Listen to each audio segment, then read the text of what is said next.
Hi there, I'm Otsu, showing you a replay of me playing War Thunder in my Key 43 3 Cannon Booster in patch 1.55 when the Cannon Booster has just been nerfed, and long shot went so far as to say that it's perhaps slightly overtiered now, battle rating of 4.3. It didn't take long though for him to advocate another video by somebody showing that the plane can still do very well. Oki, a friend of mine, told me it still rocks and he had a great game at it. Another friend of mine, someone who mostly plays 109s, told me this is still the only plane he's really scared of. Well, I put all that down to, well, you know, great pilots can do great in all kinds of planes. And then I took the plane out for a spin myself. And, well, I will admit that what I lack in skill, I make up for in sheer luck in this game. But nonetheless, I felt it was worth sharing with both my regular viewers and anyone who's interested in how the Key 43 3 Cannon Booster flies. You see off to my left there's an A6M5. I'm also considering some other targets here, but to the P51 onto my right after those, so I'm onto that Zero, who is attacking our Wellington. Gave myself some speed before I attack, and he turns to follow the welly, and that's my first kill of the day. Pretty much insta killed him, which is pretty much what the cannons on the Cannon Booster. They're sort of all or nothing. If you can manage to hit to land the first burst, they are very often enemies will just explode into flames. If you miss that first burst, the recoil is gonna leave you in trouble for the rest of the engagement, almost, at least for a very long time, and I don't usually get anything. Now, watching very closely is P51, and there are others around as well, but he's definitely the closest one to me, and now he seems to be climbing right from me, so might as well go after him. And let's just pause the video, because two things happened very quickly there. I got the kill at the same time. I almost had a rather too close encounter with one of my friendlies. There we are. Fuya Volcano, something like that. You can see we have basically, I guess we went for the same target, and yeah, that's the target that was downed, and we're almost flying into each other here. And then something else very lucky for me happens, in addition to not getting crashed by my teammate. This F4U materializes out of thin air, pretty much.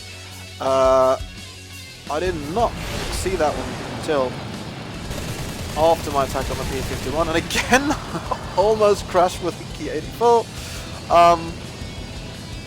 If that Corsair had been behind me instead of in front of me, would have been rather a different story. But he wasn't. I got lucky and I got the kill. So this P63 is, for a while I'm thinking I might have a very easy shot there, and I realise he's coming for me, and with that big gun of his I'm not going to do head on, so I pull up because I know I have more energy. At the same time I know there's an I-16 close by, and I think, oh, you know,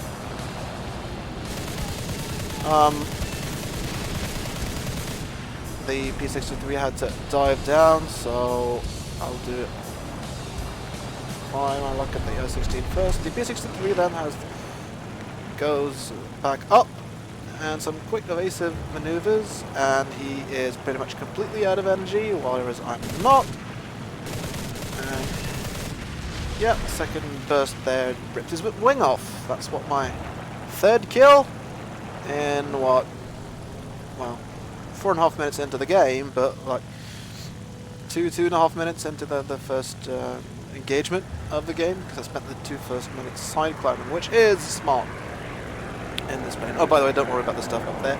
This F-82 was engaging somebody else and presented a very easy shot for me as well. I don't know. I'm thinking that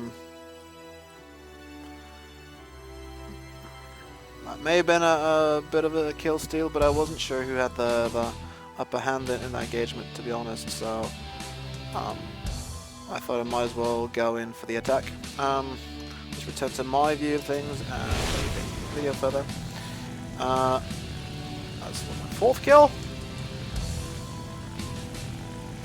Many of them lucky kills on people who haven't really seen me. The P63 one wasn't so bad though. I think it was the right call to at least watch what the O16 was doing, and even though I let the P63 get behind me, at least gets me to show that the Kanbusa can still climb. Now I was thinking of not engaging that P51 because the Ki-84 was attacking him. Then the Ki-84 pulls up. Maybe he thinks to more waste his altitude on the P51 who's diving. And what's really interesting is I decided to go after the P51 and I was able to catch up with him in a dive to the point where he's, I suppose, feels he has to try and turn to avoid me just getting an easy shot on him.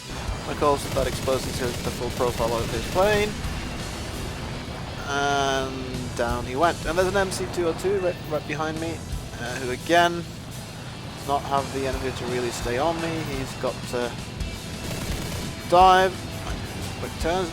It may be that this plane is not quite as maneuverable as it used to be, but compared to other energy fighters, it's still a very, very maneuverable plane. I certainly had no difficulties outmaneuvering that MC-202, was probably a bit low on energy as well. And that's what my 6th kill. And there's another. There's a lot of. I don't know what's up with all the Mustangs around. A lot of Mustangs in the game that I can't even right now, but this guy seems completely oblivious. So picking a couple of wings off was easy. And this Ki-43, I think, is the same thing as the Mustang. They were both attacking a friendly bomber, and then check their 6s. So that was 2 very, very easy kills right there as well. We are winning the game easily. Well, not easily, but because our bombers are... I mean, the enemy are doing the smart thing, attacking the bombers, but not so smart not to look around when you're doing it. And we won the game. So yeah. So the Ki-43 3 Cannon Busa still rocks, no doubt about that one.